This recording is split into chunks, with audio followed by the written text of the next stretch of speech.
guys, welcome back to my channel Learn vs Fun Tech। आज हम लोग जानेंगे मुगल बादशाह बाबर के बारे में। तैमूर की मृत्यु के बाद मध्य एशिया में अनेक छोटे छोटे राज्यों का उदय हुआ। उन्हीं राज्यवंशों में से एक मुगल भी था।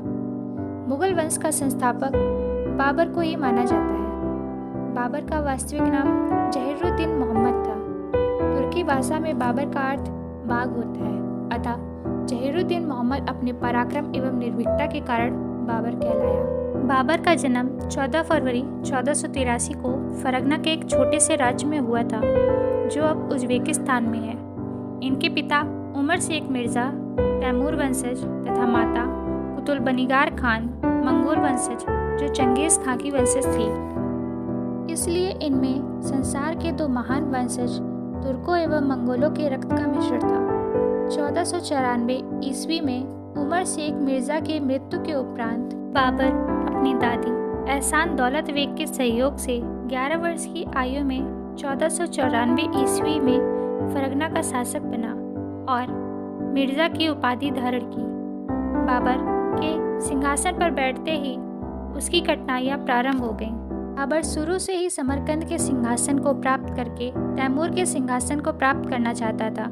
वह तैमूर के विजयों और बड़े साम्राज्य की परंपराओं से काफी प्रभावित था।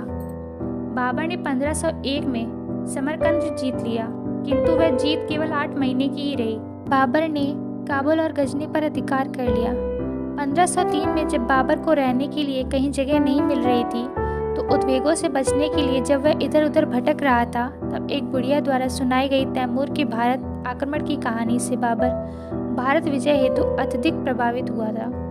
इसके बाद उत्तर पश्चिम की ओर से असफलता ने उसे विश्वास दिलाया कि उसे अपना साम्राज्य स्थापित करना है तो भारत पर अधिकार करना बहुत जरूरी है।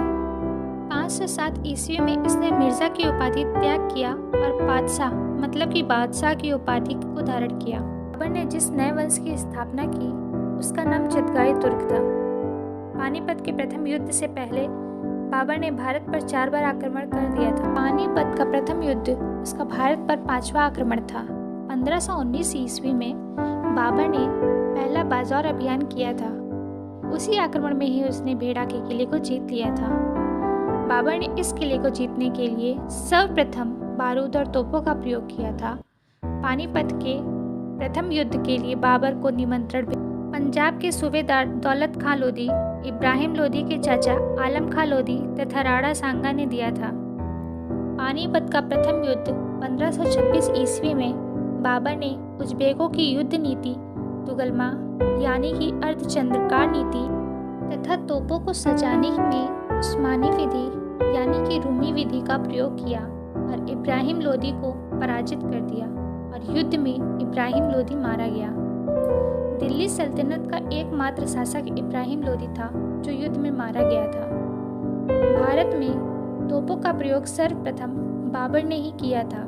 पानीपत के युद्ध में बाबर के तोपखाने नेतृत्व उस्ताद अली और मुस्तफर खां नामक 2 तुर्की अधिकारियों ने किया था। बाबर का पसंदीदा शहर काबुल था। पानीपत के प्रथम युद्ध के विजय के बाद बाबर ने काबुल के प्रत्येक निवासी को एक एक चांदी का सिक्का दिया और कलंदर यानी दानी की उपाधि धारण की। पानीपत के प्रथम युद्ध में बाबर ने यह निर्णय लिया था कि वह भारत में स्थायी रूप से रहेगा। जैसे ही बाबर ने भारत में रहने की योजना बनाई तो राणा सांगा ने विरोध कर दिया। 1527 ईस्वी में खानवा का युद्ध हो गया। इस युद्ध में राणा सांगा के साथ इब्राहिम लोधी के भाई महमूद लोधी, आलम लोधी और चंदेरी के राजा मेदनी राय थे। सबकी सेना आगरा आई और उसके बाद संयुक्त सेना खानवा के मैदान में चली गई।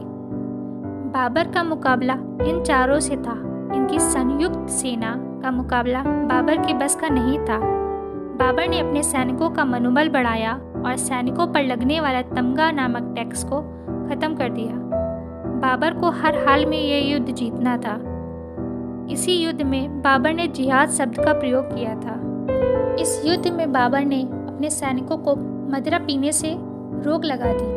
बाबर की सेना पूरी बहादुरी से लड़ी और इस युद्ध में बाबर की जीत हुई। इस युद्ध के बाद बाबर ने गाजी यानी कि युद्ध की विजेता की उपाधि धारण कर ली। इस युद्ध के बाद बाबर ने यह निर्णय लिया कि वह भारत में स्थायी रूप से रहेगा। 1528 में चंदेरी यानी कि एमपी का ग्वालियर क्षेत्र के युद्ध में उसने मेदिनी राय को पराजित कर दिया। 1529 ईस्वी में उसने घाघरा के युद्ध में बिहार तथा अफगान के संयुक्त सेना को पराजित कर दिया। इसका नेतृत्व महमूद लोदी ने किया था, किंतु बाबर के द्वारा कुछ अफगानों का पूर्णतः सफाया नहीं हो पाया। यही कुछ बचे हुए अफगान सैनिक हुमायूं के लिए खतरा बनकर सामने आए। 26 सितंबर 1930 को बाबर की मृत्यु हो गई और उसे आगरा के आरामबाग में दफनाया गया। अकबर के समय इनके कब्र को आगरा से काबुल स्थानांतरित कर दिया गया, क्योंकि बाबर की ये इच्छा थी कि उनको काबुल में दफनाया जाए। बाबर को चारबाग शैली का जनक कहा जाता है। बाबर ने अयोध्या में बाबरी मस्जिद का निर्माण करवाया था। इस मस्जिद का वास्तुकार मीर वाकी था। बाबर ने अपनी आत्मकथा तुजुक के बाबरी को तुर्की भाषा में लिखा था। उसने जिस वक्त भारत पर आक्रमण किया, उस वक्त भारत में 5 मुस्लिम राज्य तथा 2 हिंदू राज्य थे। मुस्लिम राज्य में दिल्ली, मालवा, गुजरात, बहमनी तथा बंगाल था। हिंदू राज्य में मेवाड़ तथा विजयनगर था। विजयनगर शासक कृष्णदेव राय बाबर के समकालीन थे। बाबर ने इन्हें उस वक्त का सबसे शक्तिशाली शासक बताया है। तुजुक के बाबरी बाबर की आत्मकथा है, जो तुर्की भाषा में है। अब्दुल रहीम खाने खाना ने अकबर के कहने पर इसका फारसी में अनुवाद किया है। इसकी फारसी अनुवाद ही बाबरनामा कहलाती है।